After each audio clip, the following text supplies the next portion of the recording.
Hello dear friends, you are watching physics concept by Pooja. आज हम पढ़ेंगे क्लास +1 का चैप्टर 2 जो कि है यूनिट्स एंड मेजरमेंट्स। आज का हमारा टॉपिक है measurement of small distances. Start करते हैं। इससे प्रीवियस वीडियो में हमने पढ़ा था इनडायरेक्ट मेथड। सबसे पहला था जो कि पैरालेक्स मेथड। पैरालेक्स मेथड का यूज जो है वो हम लार्ज डिस्टेंसेस को मेजर करने के लिए करते हैं। कैसे लार्ज डिस्टेंसेस, जैसे कि प्लैनेट्स और स्टार्स का जो डिस्टेंस है अर्थ से, वो हम इस मेथड की हेल्प से कैलकुलेट कर सकते हैं। ठीक है। इसके बाद हम देखते हैं कि स्मॉल डिस्टेंसेस को किस तरह से मेजर किया जा सकता है। तो आज इस वीडियो में हम small distances like size of molecule of oleic acid निकालना देखेंगे कि किस तरह से हम ओलिक एसिड के मॉलिक्यूल का साइज जो कि काफी स्मॉल होता है उसको किस तरह से कैलकुलेट कर सकते हैं। क्लियर है? ओके। तो सबसे पहले जो हम निकालेंगे आज ओलिक एसिड के मॉलिक्यूल का साइज, उसकी वैल्यू जो है वो इस रेंज की होती है। ठीक है, 10 की पावर -8 मीटर टू 10 की पावर -10 मीटर के बीच की रेंज का होगा। ठीक है, उसकी जो हमारे पास रेंज आएगी ओलिक एसिड के मॉलिक्यूल का जो साइज हम निकालेंगे उसकी मॉलिक्यूल का साइज आएगा हमारे पास 10 की पावर -9 मीटर। ठीक है, तो ये हमारे पास एक इनडायरेक्ट मेथड है। इससे पहले हम देख लेते हैं कि कुछ इंस्ट्रूमेंट की हेल्प से हम किस तरह से किसी भी ऑब्जेक्ट के साइज को मेजर कर सकते हैं। तो सबसे पहले हमारे पास है ऑप्टिकल माइक्रोस्कोप। ऑप्टिकल माइक्रोस्कोप, जैसा कि इसके नाम में ही है ऑप्टिक्स। ऑप्टिक्स का मतलब जो लाइट की स्टडी करती है, ऐसी ब्रांच फिजिक्स की ऑप्टिक्स कहलाती है। ऑप्टिक्स मतलब लाइट क्या होती है? Light VIBGYOR, light mean VIBGYOR मतलब पूरे स्पेक्ट्रम का वो रीजन जो हमारी आईज देख पाती है वो विबग्योर ही होता है। मतलब ठीक है, उस विबग्योर की जो रेंज है वो केवल हमारी आईज उतना ही रीजन को देख सकती हैं, बाकी की रेंज को नहीं देख सकती। तो जो विजिबल लाइट की वेवलेंथ होती है वो होती है 4000 एंगस्ट्रॉम टू 7000 एंगस्ट्रॉम। और हमें पता है कि 1 एंगस्ट्रॉम जो है उसमें कितने मीटर होते हैं? 10 की पावर -10 मीटर के इक्वल होता है 1 एंगस्ट्रॉम। ठीक है, तो अगर हम इस वैल्यू को, एंगस्ट्रॉम वाली वैल्यू को मीटर में कन्वर्ट करें तो हमारे पास रेंज आती है इतनी, 4 इंटू 10 की पावर -7 मीटर टू 7 इंटू 10 की पावर -7 मीटर। क्योंकि यहाँ पर 4 इंटू में इसको क्या लिख सकते हैं? 10 की पावर 3, और एंगस्ट्रॉम में कितना होता है? 10 की पावर -10 मीटर। तो यहाँ से 10 की वैल्यू कितनी लेफ्ट रहेगी? -7 मीटर। तो इस रेंज के जो भी ऑब्जेक्ट्स होंगे वो हम ऑप्टिकल माइक्रोस्कोप की हेल्प से देख सकते हैं। इसके बाद हमारे पास हमने डेवलप किया इलेक्ट्रॉन माइक्रोस्कोप, जो इससे भी कम रेंज के जो ऑब्जेक्ट्स हैं, छोटी वेवलेंथ के जो ऑब्जेक्ट है उनको देख सकता है। तो इलेक्ट्रॉन माइक्रोस्कोप की रेंज क्या होती है ऑब्जेक्ट्स को देखने की? रिजॉल्विंग पावर कहें तो, रिजॉल्विंग पावर मतलब कितना चीजों को क्लियर करके दिखा सकता है ये, इसकी रेंज होती है 0.6 इंटू 10 की पावर -10 मीटर। ये इतनी रेंज के ऑब्जेक्ट्स को हमें दिखा सकता है इलेक्ट्रॉन माइक्रोस्कोप। उसके बाद हमारे पास आता है टनलिंग माइक्रोस्कोप। तो ये टनलिंग माइक्रोस्कोप और भी छोटी वेवलेंथ के ऑब्जेक्ट्स को हमें दिखा सकता है। इसकी रिजॉल्विंग पावर इनसे भी ज्यादा होती है। मे बी ये मॉलिक्यूल के साइज को भी हमें दिखा सकता है। ठीक है, तो जो ये इंस्ट्रूमेंट है इनका जो फंक्शन की प्रोसेस है वो हमारे सिलेबस में नहीं है कि ये किस तरह से काम करते हैं। तो सिर्फ आपको इनकी रेंज जानना सफिशिएंट होगा। इनकी जो फंक्शनिंग है वो हम हायर क्लासेस में रीड करते हैं। जैसे कि इलेक्ट्रॉन माइक्रोस्कोप होते हैं, इलेक्ट्रिक फील्ड पे काम करता है।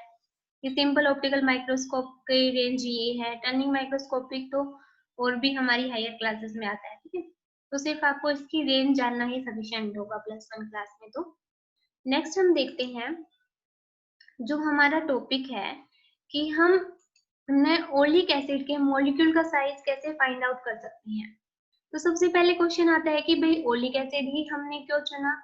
तो ओलिक एसिड की ये कुछ प्रॉपर्टीज हैं जिसमें हमने, देखो क्यों चुना ओलिक एसिड को, कि सबसे पहला तो ये ओलिक एसिड है, इनसोल्यूबल है वाटर के अंदर, तो घुलेगा नहीं वाटर के अंदर न, इसलिए। सेकंड, ये जो है इसकी डेंसिटी वाटर से कम होती है तो वाटर के ऊपर तैर जाएगा। थर्ड, ये अल्कोहल में सोल्यूबल है, तो हम सॉल्यूशन बनाने में इजी रहेगा, ओलिक एसिड अल्कोहल में घुल जाएगा तो, ठीक है। तो ये तो कुछ प्रॉपर्टी हुई इसकी ओलिक एसिड की। जो मेन प्रॉपर्टी है वो है हमारी मोनोमोलिकुलर प्रॉपर्टी। मोनोमोलिकुलर का मतलब क्या है कि जब हम ओलिक एसिड को कहीं भी डालते हैं पानी में, तो वो सिर्फ एक सिंगल लेयर बनाता है। जैसे कि आप उसको एक एग्जांपल से समझ सकते हो, जैसे अगर हम प्लास्टिक की बॉल पानी के ऊपर गिराए तो वो बहुत हल्की होती है, तो वो पहले एक के ऊपर एक डिपॉजिट नहीं होंगी, बल्कि पहले सारी की सारी एक सिंगल लेयर बनाएंगे। मोनो का मतलब ही क्या होता है, सिंगल। तो इस तरह से ओलिक एसिड जो है वो एक सिंगल लेयर बनाता है, इसलिए हमने ओलिक एसिड को चुना, ठीक है। तो ये कुछ प्रॉपर्टी थी ओलिक एसिड की। अब हम अपना जो है कैलकुलेशन शुरू करते हैं, जो हम ओलिक एसिड का मॉलिक्यूल का साइज फाउंड आउट करने के लिए करेंगे, ठीक है। तो यहाँ पर सबसे पहले देखो क्या किया है हमने हमने एक मिक्स किया है 1 सेंटीमीटर ओलिक एसिड को अल्कोहल में। 1 सेंटीमीटर क्यूब ओलिक एसिड को अल्कोहल में मिक्स करके हमने 20 सेंटीमीटर क्यूब का सॉल्यूशन बना दिया, ठीक है। और इस सॉल्यूशन को मैंने नाम दे दिया ए। हमने क्या किया है, हमने किया है 1 सेंटीमीटर क्यूब ओलिक एसिड है जो, उसको हमने मिक्स किया है मतलब अल्कोहल के साथ, और टोटल सॉल्यूशन कितना बना लिया है 20 सेंटीमीटर क्यूब का। मतलब ये हम लिख सकते हैं कि जो हमारा 20 सेंटीमीटर क्यूब सॉल्यूशन है, ये 20 सेंटीमीटर क्यूब सॉल्यूशन है, ये मैंने सॉल्यूशन लिख लिया यहाँ पर इस तरह से शॉर्ट फॉर्म में। उसमें हमारे पास ओलिक एसिड कितना है, सिर्फ 1 सेंटीमीटर क्यूब जो है वो ओलिक एसिड है। ओलिक एसिड को मैंने OA लिख दिया शॉर्ट फॉर्म में, ठीक है। अगर मैं देखना चाहूँ कि इस तरह भी लिख सकती हूँ मैं इसको, 1 सेंटीमीटर क्यूब सॉल्यूशन में, ठीक है, कितना ओलिक एसिड आएगा, ये 20 यहाँ पे डिवाइड कर देते हैं 1/20 सेंटीमीटर क्यूब हमारे पास क्या है, ओलिक एसिड है, ठीक है। कहने का सीधा सा मतलब है कि 20 सेंटीमीटर क्यूब जो पूरा सॉल्यूशन है उसमें सिर्फ 1 सेंटीमीटर क्यूब ही ओलिक एसिड है, बाकी 19 जो है वो क्या है, अल्कोहल है। और इस पूरे सॉल्यूशन को मैंने नाम दे दिया ए। क्लियर है। अब हम क्या करते हैं, अब हम ओलिक एसिड को और भी डाइल्यूट करते हैं। अब हम क्या कर रहे हैं, now we take 1 centimetre cube solution of A. जो ये ए सॉल्यूशन बना है हमारे पास जिसकी कंसेंट्रेशन ये है, इस ए सॉल्यूशन का मैंने 1 सेंटीमीटर क्यूब ले लिया, ठीक है। और फिर इसमें अल्कोहल डिसॉल्व कर दिया। ये 1 सेंटीमीटर क्यूब किसका लिया मैंने, सॉल्यूशन ए का, और उसमें मैंने फिर अल्कोहल ऐड करके टोटल सॉल्यूशन कितना बना लिया, 20 सेंटीमीटर क्यूब का। अब ये हमने 20 सेंटीमीटर क्यूब का सॉल्यूशन बना लिया, ठीक है।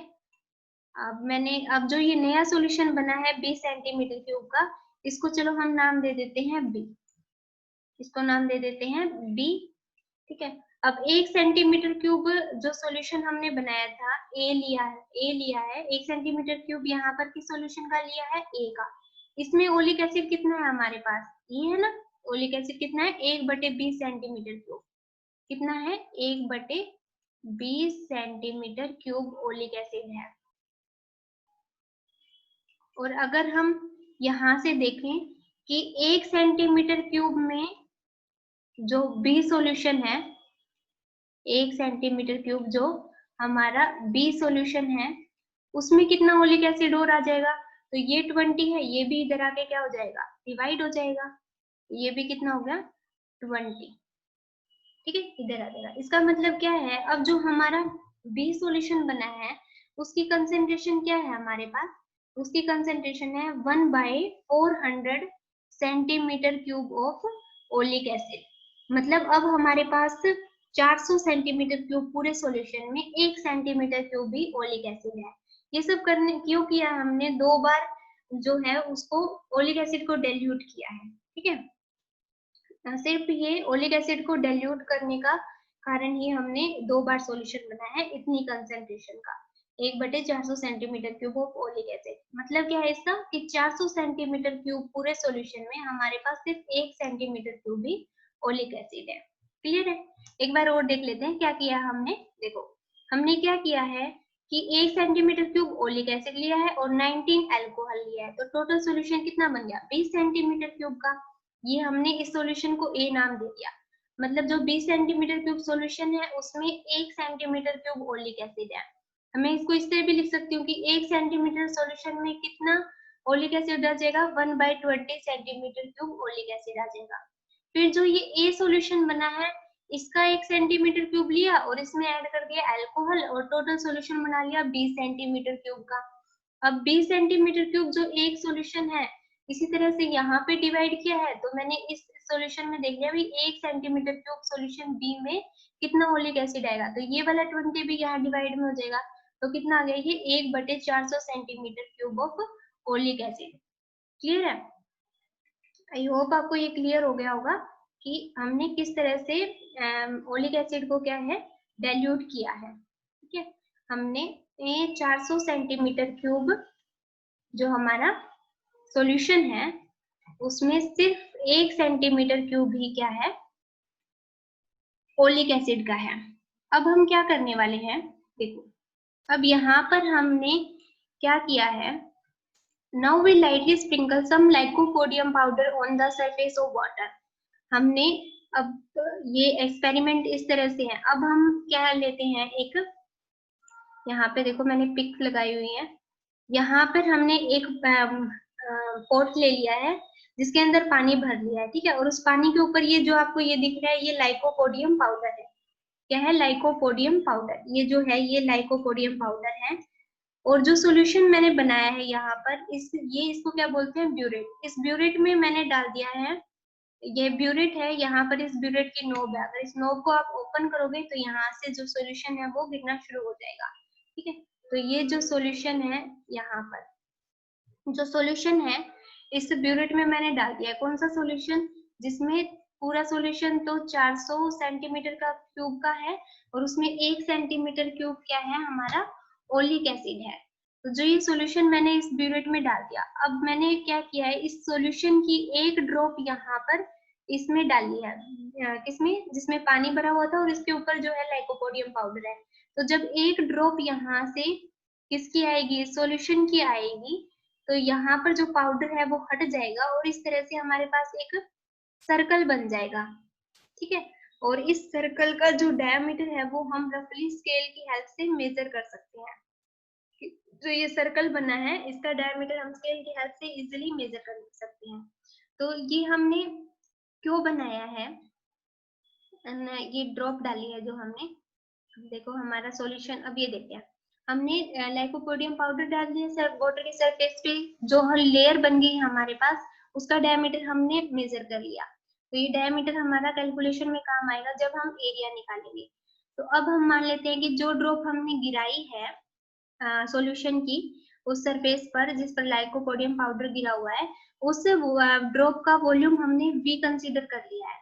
और मान लेते हैं कि पूरे सॉल्यूशन की हमारे पास कितनी ड्रॉप्स बन गई हैं, N ड्रॉप्स बन गई है, तो उसकी वॉल्यूम कितनी हो जाएगी, NV हो जाएगी। हम करने क्या वाले हैं, हम जो प्यूरेट में सॉल्यूशन है उसकी वॉल्यूम और जो लेयर हमारे पास बनी है उन दोनों की वॉल्यूम को इक्वेट कर देंगे। हमें चाहिए तो क्या, ओलिक एसिड चाहिए, ओलिक एसिड ही होना चाहिए इस सॉल्यूशन का भी और जो लेयर बन गई है यहाँ पर भी। तो इस सॉल्यूशन में ओलिक एसिड कितना है वो तो हमने निकाल ही लिया है। देखो 1 सेंटीमीटर क्यूब सॉल्यूशन बी में कितना ओलिक एसिड है, 1/400 सेंटीमीटर क्यूब है ओलिक एसिड का। और अगर हम मान लें कि पूरे सॉल्यूशन की हमने NV वॉल्यूम ली है तो इसमें कितना ओलिक एसिड आ जाएगा, अगर 1 सेंटीमीटर क्यूब में इतना है तो NV को इससे मल्टीप्लाई कर देंगे, तो एन पूरे सॉल्यूशन में ओलिक एसिड कितना है, इतना है। ठीक है, तो हमने निकाल लिया जो ब्यूरेट में हमारे पास सॉल्यूशन है उसमें कितना ओलिक एसिड है, इतना ओलिक एसिड है। और अब जो ये लेयर बनी है इसमें क्या होगा, ओलिक एसिड भी आएगा और अल्कोहल भी आएगा। लेकिन जब लेयर बनती है सरफेस पर पानी पर तो अल्कोहल तो क्या हो जाता है, इवेपोरेट हो जाता है और हमारे पास सिर्फ ओलिक एसिड रिमेन रह जाता है। तो हम इस ओलिक एसिड की जो है वो वॉल्यूम इजिली निकाल सकते हैं, क्योंकि एरिया तो हम निकाल ही लेंगे क्योंकि डायमीटर हमने फाइंड आउट कर लिया है।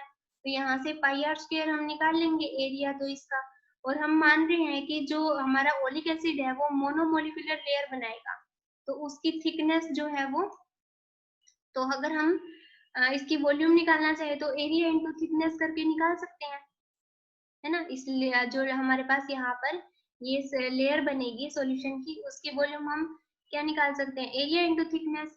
अब हमारे पास ये भी ओलिक एसिड की वॉल्यूम है और ये भी ओलिक एसिड की वॉल्यूम है सॉल्यूशन की, तो दोनों को हमने इक्वेट कर दिया। तो यहाँ से हम क्या है, थिकनेस की वैल्यू फाइंड आउट कर लेंगे। टी की वैल्यू यहाँ से कितनी हो जाएगी, यहाँ से हमारे पास टी की वैल्यू हो जाएगी वॉल्यूम ऑफ द फिल्म, तो ये हो गई, और एरिया ऑफ द फिल्म हम फाइंड आउट कर ही सकते हैं।